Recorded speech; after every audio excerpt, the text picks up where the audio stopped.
औज़ुबिल्लाहिमिनश्शैतानिर्रजीम बिस्मिल्लाहिर्रहमानिर्रहीम अल्लाहुम्मा सल्लि अला मुहम्मदिन व अला आलि मुहम्मद सल्लल्लाहु अलैहि व आलिहि वसल्लम। अस्सलाम वालेकुम स्टूडेंट्स, उम्मीद करता हूँ कि आप लोग खैरियत से होंगे। जिस तरह आपको पता है कि हमारी एक सीरीज़ चल रही है एक नए सिलेबस से रिलेटेड, न्यू कोर्स से रिलेटेड ऑफ क्लास 11। तो चैप्टर 7 के हम शॉर्ट क्वेश्चंस लास्ट वीडियो में कर चुके हैं। आज हम चैप्टर 7 के लॉन्ग क्वेश्चंस को यहाँ पे कवर करेंगे। और शुरू करने से पहले अगर आप चैनल पर फर्स्ट टाइम आए तो जल्दी से चैनल के बटन को क्लिक कर लें, सब्सक्राइब कर लें और साथ घंटी के निशान को क्लिक करके ऑल नोटिफिकेशन को भी सिलेक्ट कर लें। ठीक है जी।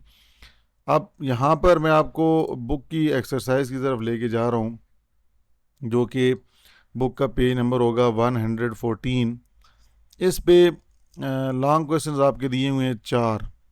ठीक है, देखिए लॉन्ग क्वेश्चंस को जवाब यहाँ पे निशान लगाना या आप जवाब आपको टीचर अगर क्लास में प्रोवाइड कर रहे हैं वो कोई बहुत बड़ी बात नहीं है। सबसे बड़ी बात ये है कि हमें पहले उस सवाल को समझना है कि उस सवाल में दरअसल पूछा क्या जा रहा है। जब आपको सवाल समझ आएगी तो आप उससे रिलेटेड बेहतर जवाब प्रोवाइड कर सकेंगे। जब आपको सवाल ही नहीं समझ आया तो आप जो मर्जी लिखते रहें कहानियाँ, उसके कोई नंबर आपको नहीं मिलेंगे। तो सबसे पहले मैं बात करता हूँ क्वेश्चन नंबर 1 लॉन्ग क्वेश्चन की, कि explain the common classes found in terms of use. वो कह रहे हैं कि जो टर्म्स ऑफ यूज़ के अंदर डिफरेंट क्लासेस थी जो कि हमने पढ़ी थी, उनके बारे में बताएं। जो कॉमन क्लासेस जो ज़्यादातर यूज़ की जाती थी उनके बारे में बताएं। एंड डिस्क्राइब, और ये भी बयान करें, how they protect both the service provider and the user. और वो जो क्लासेस हैं जो बनाई गई, मतलब क्लासेस मैंने आपको बताया था शिकें जो हैं जो टर्म्स ऑफ यूज़ के अंदर यूज़ की गई, उनसे किस तरह जो सर्विस प्रोवाइड कर रहा है और जो यूज़र जो सर्विस एक्सेप्ट कर रहा है या ले रहा है, वो किस तरह उनकी प्रोटेक्शन की जा सकती है, उनके डाटा को महफूज रखा जा सकता है, या उन प्रॉब्लम्स को हल करने, मतलब प्रॉब्लम्स आने से पहले उनका हल कैसे निकाला जा सकता है, ये सवाल है। तो इसका जो जवाब है वो मैं आपको यहाँ पर चैप्टर के शुरू में चले जाएं, अगर मैं आपको दिखा देता हूँ जी। जब चैप्टर के शुरू में जाते हैं तो वहाँ पर पेज नंबर आप ये समझ लें जी 102 जो है। ठीक है, मैं थोड़ा जूम आउट करता हूँ आपको ज़्यादा समझ आए। पेज नंबर 102 है और वहाँ पर टॉपिक है 7.1.2 कॉमन क्लासेस एंड कंडीशंस। तो ये यहाँ से आपने शुरू करना है, इस हेडिंग से लेके, और लीगल रेमिफिकेशन से पहले पहले जो कि पेज नंबर आपका बुक का 103 बनता है, उसमें जो 7.1.3 टॉपिक है लीगल रेमिफिकेशंस, इससे पहले पहले आपने 5 तक ये सारी क्लासेस हैं, इनकी एग्जांपल्स समेत आपने बतानी होंगी। ठीक है जी। और ये आपका चैप्टर 7 की लॉन्ग क्वेश्चन का पहला वाला क्वेश्चन जो है वो कंप्लीट हो गया। ठीक है, ये मैं यहाँ पर आपको बता दिए मैंने, ये निशान लगा लेना है। अब दूसरा सवाल हम चलते हैं आगे। अच्छा जी, एक्सरसाइज पे जाएंगे तो दूसरे सवाल का पता चलेगा। अब थोड़ा जूम कर लेते हैं, जूम इन। दूसरा सवाल है जी, explain the concept of bridging the digital divide. हमने डिजिटल डिवाइड का एक टॉपिक पढ़ा था जिसमें हमने अर्बन और रूरल लाइफ की डिफरेंशिएट उनको किया था। यहाँ पर वो कह रहे हैं कि आप ये जो डिजिटल डिवाइड के अंदर ब्रिजिंग की जो एक टेक्नोलॉजी है, या आप सॉरी टेक्नोलॉजी नहीं, एक मेथड है जो ब्रिजिंग का, ये क्या है इसके बारे में बताएंगे। ब्रिजिंग का कंसेप्ट क्या है डिजिटल डिवाइड के अंदर, and discuss the roles of government initiatives, और उसके बाद हुकूमत ने क्या इक़दामात किए हैं इन एड्रेसिंग द इशू, और इन एड्रेसिंग दिस इशू, कि ये जो डिजिटल डिवाइड का जो एक प्रॉब्लम था, इसको हुकूमत ने क्या इनके ऊपर इक़दामात किए हैं उन इश्यूज़ को सॉल्व करने के लिए।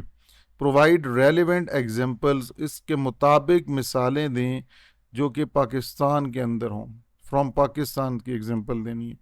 तो इसका जो क्वेश्चन है मैं यहाँ पर इसका जवाब आपको बता देता हूँ जी। पहले का तो मैंने आपको बता दिया कि पेज वहाँ पर मौजूद है। अच्छा, अब दूसरा जो क्वेश्चन था उसका आंसर ये है। सबसे पहले हम बताएंगे the digital divide is the gap. हमें क्योंकि कंसेप्ट पूछा गया है कि ब्रिजिंग का क्या कंसेप्ट है डिजिटल डिवाइड में, तो हमें डिजिटल डिवाइड पहले बताना है। The digital divide is a gap between people who can use technology like internet and computers and those who can not. Digital divide यही है कि गैप है, जो लोग टेक्नोलॉजी को यूज़ कर रहे हैं, इंटरनेट को यूज़ कर रहे हैं और कुछ कंप्यूटर्स को यूज़ कर रहे हैं और कुछ लोग उनको यूज़ नहीं कर रहे। तो इन दोनों लोगों के कम्युनिटी के दरमियान जो फ़र्क है उसी को डिजिटल डिवाइड का नाम दिया गया। पीपल इन सिटीज़, जो लोग शहरों में रहते हैं, यूजली हैव बेटर इंटरनेट, उनके पास बेहतर इंटरनेट की फैसिलिटी होती है। बट इन विलेजेस और पुअर एरियाज़ मतलब जो दूर दराज होते हैं जहाँ पे फैसिलिटीज़ नहीं होती, many people do not have access to devices और digital skills.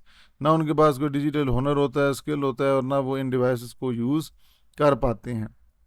This creates unfair chances. तो ये फिर तालीमी लिहाज से, जॉब्स के लिहाज से, मुख्तलिफ सर्विसेज के लिहाज से अगर हम बात करें तो ये एक अनफेयर रूल है। मतलब ये आप कह सकते हैं कि एक कम्युनिटी को फ़ायदा दे रहे हैं, एक कम्युनिटी के लोगों को फ़ायदा नहीं मिल रहा। तो ये एक डिजिटल डिवाइड का गैप आ गया। ठीक है जी। अब इसको ब्रिजिंग से क्या मुराद है? Bridging the digital divide means making sure, ये यकीन दहानी दिलाएं, that everyone can use digital tool, कि हर शख्स, चाहे वो रूरल लाइफ में है ज़िंदगी गुजार रहा है या अर्बन लाइफ की ज़िंदगी गुजार रहा है, उनके पास ये सारी फैसिलिटीज़ मौजूद होनी चाहिए जो डिजिटल फॉर्म टेक्नोलॉजी के अंदर चाहिए होती हैं। It helps people learn new things, इस तरह लोग नई चीज़ें सीखते हैं, जॉब्स के बारे में तलाश करते हैं, और वो इंटरनेट से जब कनेक्टेड होते हैं तो डिफरेंट इंफॉर्मेशन को सर्च कर सकते हैं।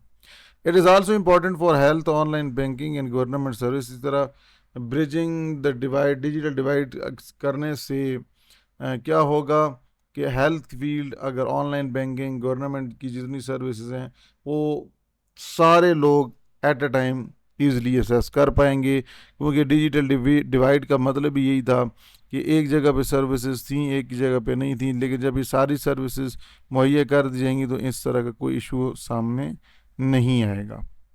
ठीक है जी। अब पाकिस्तान के अंदर उन्होंने एग्जांपल्स का पूछा था, क्योंकि provide relevant examples from Pakistan. तो पाकिस्तान के अंदर मिसाल के तौर पे smartphones and internet subsidies make devices cheaper for students and low income families.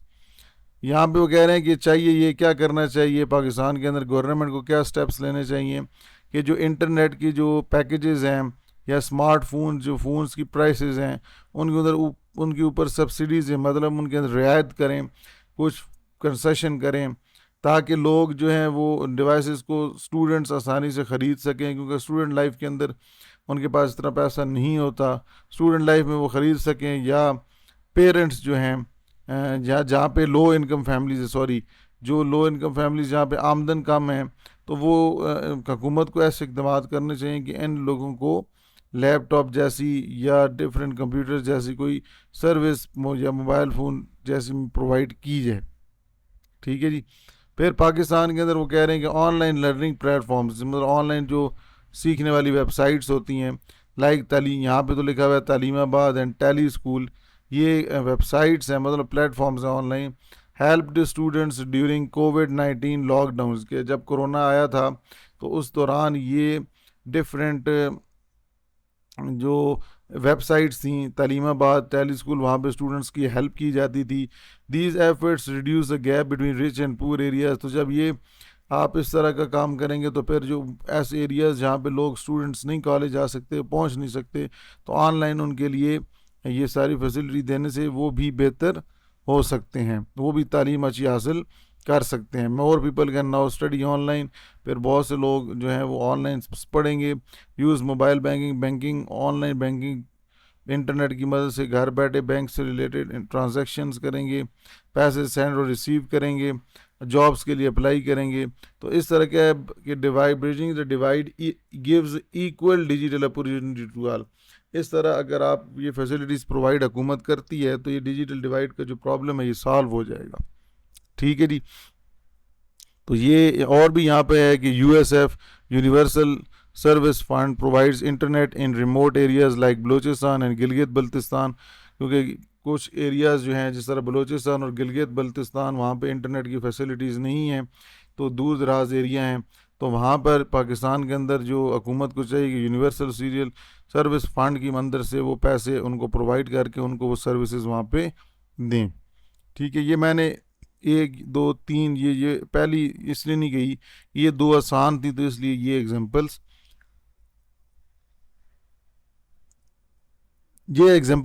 आप लोगों को दे दी। ठीक है जी, कि आप ताकि इसके ऊपर काम करें और ये आपको याद रहे। तो दो क्वेश्चन हमारे हो गए जी। अब हमारा तीसरा क्वेश्चन है जो कि आपकी बुक के ऊपर है, explain how critical thinking skills contribute to responsible information utilization. क्या आप ये बताएं कि क्रिटिकल थिंकिंग की जो स्किल्स हैं, मगर अगर कोई बंदा क्रिटिकल थिंकिंग के ऊपर माहिर है, मतलब वो सोच रखता है ये, तो वो किस तरह एक इंफॉर्मेशन को इस्तेमाल करने से पहले, अच्छी तरह से यूटिलाइज करने से पहले वो कैसे ज़िम्मेदार बनता है, उसकी ज़िम्मेदारी क्या है। अगर उसके पास क्रिटिकल थिंकिंग के स्किल्स हैं तो वो एक कैसे एक अच्छा ज़िम्मेदार बन सकता है, ज़िम्मेदार शहरी बन सकता है। ठीक है, उस इंफॉर्मेशन को यूज़ करने में प्रोवाइड एग्जांपल्स, उसकी मिसाल दें कि of how these skills can be applied in real life scenarios, कि इनको किस तरह अपनी हकीकत लाइफ के अंदर किस तरह इनको यूज़ किया जाएगा। तो इसके लिए हम चलते हैं जी क्वेश्चन नंबर 3 के लॉन्ग क्वेश्चंस पे। तो सबसे पहले हम बताएंगे critical thinking means thinking carefully, सोच समझ के आपने जो भी फैसला लेना होता है उससे पहले आप जो सोचते हैं उसे थिंक कहते हैं क्रिटिकल थिंकिंग। आस्किंग क्वेश्चन, सवालात का जवाबात देना या सवालात करना, एंड चेकिंग फैक्ट्स, और फिर हकायक को देखना, बिफोर बिलीविंग और शेयरिंग समथिंग, किसी भी चीज़ को शेयर करने से पहले या उस पर यकीन करने से पहले उनके बारे में सोचना, उनसे उस चीज़ से रिलेटेड सवालात करना और ये उनके हकायक को जानना ही एक क्रिटिकल थिंकिंग है। It helps you know what is true, इससे आपको क्या फ़ायदा होता है, आपको पता चल जाता है क्या सही है और क्या गलत है, और and what is only opinion, और क्या सिर्फ ये राय ही है। ठीक है, तो ये आपको क्लियरली वाज़ेह तौर पे पता लग जाता है। In today's world where lots of wrong information spread online वगैरह, जिस तरह आजकल की दुनिया में ऑनलाइन बहुत सारी गलत मालूमात जो है फैलाई जा रही हैं, तो critical thinking is very important. तो वहाँ पर आपको आपकी जो सोच है उसको आप इस्तेमाल करें, आपके जो माइंड है उसके अंदर प्रॉपरली उस चीज़ को थिंक करें, सोचें, पॉजिटिव सेंस में है, नेगेटिव सेंस में है, ट्रस्टेड सोर्स जो है या नहीं है, बगैर आंखें बंद करके कोई भी काम परफॉर्म टास्क ना करें। हमारी क्या जिम्मेदारी होती है जी, रिस्पॉन्सिबल इंफॉर्मेशन यूज़, जो सही इंफॉर्मेशन आप यूज़ करते हैं, मतलब using only trusted and correct sources, सिर्फ वहीं से इंफॉर्मेशन एसेस करें जो करेक्ट सोर्सेज हैं, जहाँ पे आप ट्रस्ट कर सकते हैं। It also means giving credit to original authors and not copying others work, इस तरह जिन्होंने काम किया होता है उनको, जो ओरिजिनल ऑथर है उनको क्रेडिट दें, मतलब उनको कोई अमाउंट या कोई बेनिफिट दें, ताकि और ना ही कोई उसका कोई फिर काम कोई कॉपी कर सके। अगर आप क्रेडिट देते हैं तो जाहिर सी बात है वो उसको एक पॉजिटिव फीडबैक मिलती है, तो उससे बाकी गूगल भी इसके ऊपर नज़र रखता है कि क्या ये बंदा वाकई व्यूज़ ले रहा है, क्या इसको कोई बेनिफिट हो रहे हैं, या किन के ऊपर इसको ये व्यूज़ मिल रहे हैं। तो सारी कहानी जो होती है यहाँ पे क्रिटिकल थिंकिंग से रिलेटेड है। तो इस तरह यहाँ पे कुछ एग्जांपल्स बताई हैं कि you see a WhatsApp message, मिसाल के तौर आप में से किसी ने व्हाट्सएप का मैसेज देखा कि उसमें बैंक की तरफ से एक आया है कि मैसेज की जी आपको फ्री मनी मिलेगी। अब बात यहाँ पे सोचने वाली ये है कि व्हाट्सएप पे तो कभी भी बैंक नहीं मैसेज भेजता, लेकिन अगर फ़र्ज़ करें अगर आप एक बंदा जो है जिसको नहीं पता वो अगर आ गया तो वो तो सबसे पहले उसे चाहिए कि वो सोचे क्रिटिकल थिंकिंग करे कि क्या ये वेबसाइट जिससे मैसेज है, क्या ये मैसेज जहाँ से भी है क्या वो इस तरह की वेबसाइट है भी या नहीं है। तो ट्रस्ट पहले करना चाहिए, फिर उसके बाद पैसे भेजने रिसीव करने वाली कहानी होनी चाहिए। ठीक है जी। फिर दूसरा जो रियल लाइफ एग्जांपल्स हैं कि you read news about a new disease, आपने एक नई बीमारी के बारे में खबर पढ़ी है, you check government websites like the ministry of health instead of believing random social media post. वो कह रहे हैं कि आप अगर कोई इस तरह की बीमारी या इस तरह कोई नई जो डिजीज़ के बारे में अगर कोई इन्फॉर्मेशन इंटरनेट के ऊपर पढ़ते हैं, सोशल मीडिया वेबसाइट्स के ऊपर, तो उन पर आप यकीन बिल्कुल ना करें, क्योंकि यहाँ पे हम हुकूमत प्रॉपरली काम कर रही है, गवर्निंग बॉडीज़ मौजूद हैं, ठीक है जी। और फिर आप मिनिस्ट्री ऑफ हेल्थ वालों से उनसे इंफॉर्मेशन लें, चेक करें, बजाय इसके कि आप सोशल मीडिया पोस्ट की जो व्यू जो वहाँ पर डिफरेंट व्यूज़ आपको यूज़र के दिखाए जा रहे हैं वो आपको उसके ऊपर बिलीव करें, ठीक है जी। तो इस तरह क्रिटिकल थिंकिंग जो होती है ये बहुत ज़्यादा बेनिफिट मिलता है कि जो मिसाल के तौर पे टीचर्स हैं, स्टूडेंट्स हैं, दोनों लिहाज से क्रिटिकल थिंकिंग का एक अहम किरदार अदा किया जा रहा है, ठीक है। कोई भी डिसीजन लेने से पहले आपको पहले सोचना चाहिए, ठीक है जी। इसी को क्रिटिकल थिंकिंग कहते हैं। अच्छा जी, ये अब हो गया जी आपका क्वेश्चन नंबर 3, ठीक है जी। अब बात करते हैं क्वेश्चन नंबर 4 की। क्वेश्चन नंबर 4 जो है इसमें कहते हैं discuss the importance of collaborative problem solving. ये कोलैबोरेटिव प्रॉब्लम सॉल्विंग जो है इसकी क्या अहमियत है डिजिटल माहौल के अंदर, आजकल के डिजिटल एनवायरनमेंट के अंदर, एंड प्रोवाइड एग्जांपल्स, और इनकी कुछ एग्जांपल मिसालें दें of how human machine collaboration can enhance this process. किस तरह ह्यूमन और मशीन का जो कम्युनिकेशन है, कोलैबोरेशन है, ये इसने एक बेहतर इम्प्रूवमेंट लेकर आया। तो ये इसका सवाल था। जवाब इसका अब यहाँ पे मैं आपको बताने जा रहा हूँ जी। सबसे पहले हमें कोलैबोरेटिव प्रॉब्लम सॉल्विंग का बताना होगा। कोलैबोरेटिव प्रॉब्लम सॉल्विंग क्या होता है कि जिसमें आप कोई भी प्रॉब्लम कोई भी सॉल्व करते हैं, task as a team by sharing ideas. अपनी टीम के अंदर आप मुख्तलिफ लोगों के साथ अपने आइडियाज़ शेयर करते हैं, उनके साथ मिलकर काम करते हैं, उसे कोलैबोरेटिव प्रॉब्लम सॉल्विंग कहते हैं। इन दिस डिजिटल वर्ल्ड, आज की डिजिटल वर्ल्ड की बात करें, this also includes working with computers, computers के साथ ऐप्स और ऑनलाइन डिफरेंट टूल्स हैं, वेबसाइट्स हैं, उनकी मिलकर उनसे काम लेना, उन्हें हम कह सकते हैं कि ये डिजिटल वर्ल्ड है। इट हेल्प स्टूडेंट्स, जिनके अंदर स्टूडेंट्स और वर्कर्स बहुत तेज़ी से काम परफॉर्म कर सकते हैं, टास्क बहुत तेज़ी से परफॉर्म और बेहतर कर सकते हैं। ये तो है कोलैबोरेटिव प्रॉब्लम सॉल्विंग। नया पैराग्राफ के अंदर वो क्योंकि सवाल उन्होंने ये भी पूछा कि ह्यूमन मशीन कोलैबोरेशन क्या है, तो human machine collaboration is when people and machines, मतलब लोग और मशीन से मुराद computers and softwares work together. Machines help with speed and data, machine speed और डाटा के लिहाज से काम करती है, जबकि ह्यूमंस आइडियाज़ और जजमेंट को लेके नेक्स्ट टास्क परफॉर्म करते हैं।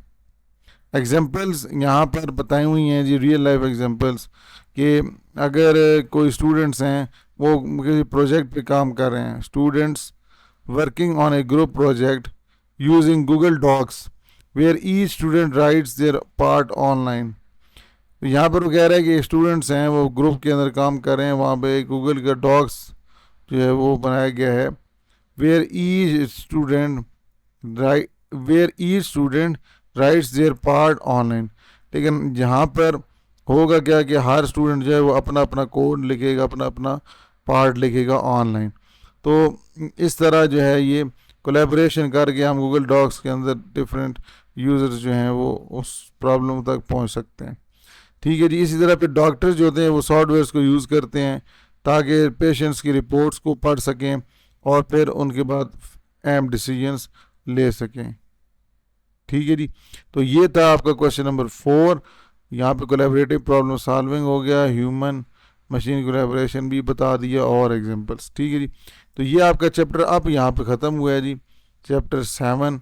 और इंशाल्लाह आप इसके बाद हम चैप्टर नंबर 2 जो है वो शुरू करने जा रहे हैं, पाइथन। और पाइथन जो है वो हम शुरू करेंगे नेक्स्ट वीडियो के अंदर। बाकी जो आपकी वीडियो अभी आपके सामने अपलोड की है, कोई क्वेश्चन हो आप उनमें से पूछ सकते हैं। और अगर आपको समझ आ गई है तो आपने वीडियो को लाइक करना है, मुझे आपने बताना है कि हमने वाकई ये वीडियो देखी है। तो इंशाल्लाह नेक्स्ट वीडियो में आपसे मुलाकात होगी। दुआ में याद रखिएगा। अल्लाह हाफ़िज़।